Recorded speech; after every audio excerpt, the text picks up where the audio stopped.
Are you ready to transform your summer into an epic splash-tastic adventure? Say goodbye to wasteful, single-use water balloons and hello to the ultimate in reusable, eco-friendly fun with reusable water balloons. Check out the link in the video description to get yours on Amazon today. The family of missing Brit teen Jay Slater have revealed fears of third-party involvement after going almost 3 weeks with no answers.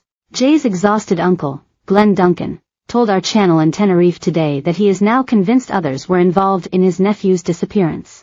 Jay's friend Lucy Law claims he called her shortly before 9 a.m. on June 17 to tell her that he was lost in the middle of nowhere, desperate for a drink and had 1% battery left on his phone.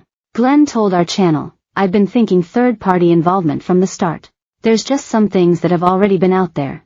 In a bombshell claim, Glenn said today he was baffled by the police decision to rule out 2 men who Jay spent the night with at a £40 a night Airbnb before he vanished. Spanish cops have spoken to both men already and cleared them to return to the UK, dubbing them irrelevant to the investigation. But there have been calls for police to speak to them again amid the ongoing mystery of Jay's disappearance.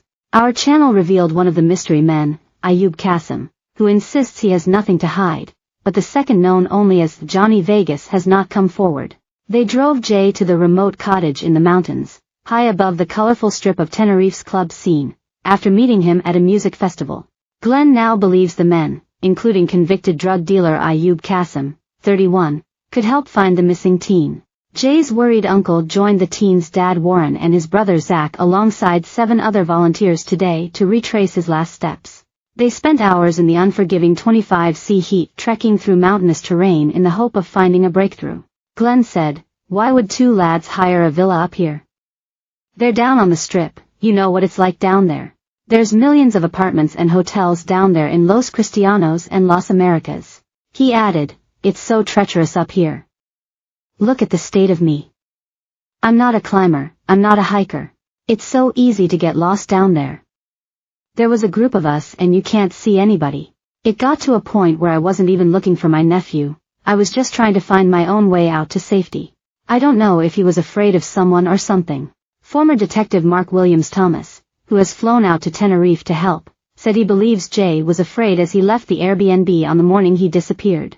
Qasim flew back to his home in Barking, East London, just days after Jay vanished, but insists he had no part to play in his disappearance. He said Jay arrived at the remote cottage in Masca alive and left the following morning alive.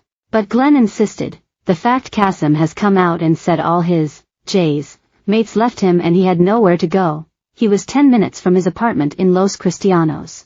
He's not stupid. If he didn't have a room key, he could have gone to reception for a replacement. I don't know what the police are taking seriously. I don't know if they're following up every single lead. I feel like marching down there myself and bursting into the police station.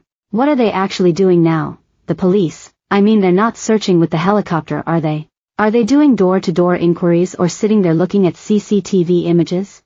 Who knows what the police are doing out here, who knows? They're not really in touch, it's all a bit sketchy. They don't give anything away. Glenn said he was really close to Jay and described him as a great young lad with a massive circle of friends who loved the good time. He said, he was looking forward to coming here. First lad's holiday and we've all been there, haven't we? I don't know how long we're going to be out here for. How long's a piece of string? Debbie and Warren won't be going anywhere.